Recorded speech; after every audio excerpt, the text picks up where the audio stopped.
আলাইকুম, কি অবস্থা সবার? গুড মর্নিং সবাইকে।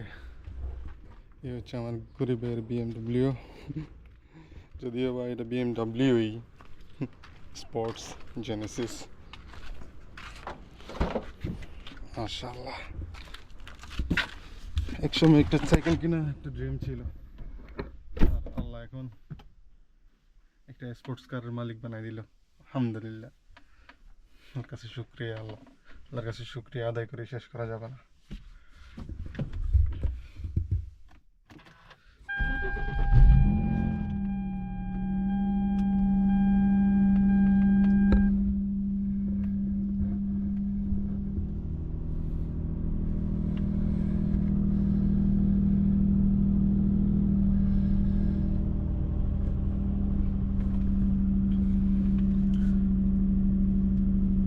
গাড়ির মধ্যে অনেক ময়লা হয়ে গেছে।